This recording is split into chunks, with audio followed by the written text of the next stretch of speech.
Occupational therapist के पास अक्सर बच्चा अपने सेंसरी इश्यूज या चैलेंजेस को हल करने के लिए भेजा जाता है। क्या है ये सेंसरी चैलेंजेस? हमारे सेंसरी सिस्टम्स यानी कि हमारा आंख, हमारा कान, हमारा ऑल्फैक्शन, हमारा टंग, स्किन और 3 हिडन जो सेंसरी सिस्टम्स हैं, हमारा प्रोप्रियोसेप्शन, वेस्टिबुलर एंड हमारा इंट्रोसेप्शन। हमारे ये सेंसरी सिस्टम्स हमें जो सेंसरी इनपुट देते हैं, उन सेंसरी इनपुट को क्या हमारी बॉडी अच्छे से प्रोसेस करके एक रिस्पॉन्स प्रोड्यूस करती है। जैसे कि मान लीजिए, यदि मैं अगर आपके लिए एक रिकॉर्डिंग कर रही हूं और पीछे में एक मैडम बात कर रही हैं, तो मेरा ध्यान भले ही बीच बीच में उधर जा रहा है, लेकिन मुझे ये पता है कि उस आवाज को मुझे डिस्ट्रैक्ट करने नहीं देना है। मैं तब तक उनकी बात को ध्यान में नहीं लाऊंगी जब तक मैं अपनी बात आप तक कम्युनिकेट नहीं कर दूंगी।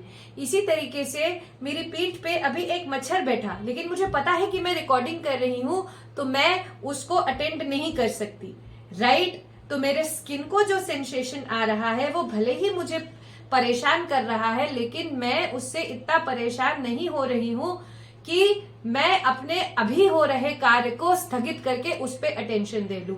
सिमिलरली अगर बच्चे के कॉन्टेक्स्ट में हम इसकी बात करें, तो जब हमारे बच्चे एक जगह पे स्थिर नहीं बैठते, यानी कि वो बैठ नहीं पा रहे, उन्हें बार बार मूव करने का मन कर रहा है, वेस्टिबुलर सिस्टम में चैलेंज है। जब हमारे बच्चे को हम बार बार बुला रहे हैं, वो सुन तो सकता है लेकिन वो फिर भी प्रतिक्रिया नहीं कर रहा, यानी कि हमें कहीं ना कहीं बच्चे के ऑडिटरी सिस्टम को भी चेक करना है। बच्चा हमारा माँ परफ्यूम लगा रही है या हींग का छौंका लगा रही है, तो बच्चा उसको एक्नॉलेज ही नहीं कर पा रहा है, उसको पता ही नहीं चल रहा है कि खुशबू से कि ये किसका परफ्यूम है या क्या खाना बन रहा है ना। इसी तरीके से मुझे बच्चे को ABCD सिखाना है, या मैं उसको कोई पिक्चर दिखा रही हूँ और उसको अपनी कॉर्नर के आई से देखने में इतना मजा आ रहा है, या वो दूर जल रही लाइट को देखने में इतना मजा आ रहा है कि वो बच्चा अपनी किताब पे या अपने टॉय पे फोकस ही नहीं कर पा रहा है। और बताए, हमारा बच्चा किसी एक पर्टिकुलर कंसिस्टेंसी की ही चीजों को खा पाता है, जैसे कि आसानी से निगल लेने वाली चीजों को।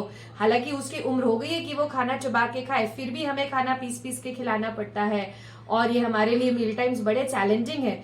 तो इस तरीके से विभिन्न सेंसरी सिस्टम से आ रहा जो सेंसरी इनपुट है, ये बच्चे के विकास के रास्ते में आ रहा है, यानी कि बच्चा अपने सेंसरी रिस्पॉन्सेस को इंटीग्रेट करके एक अडेप्टिव रिस्पॉन्स नहीं प्रोक्योर कर पा रहा है।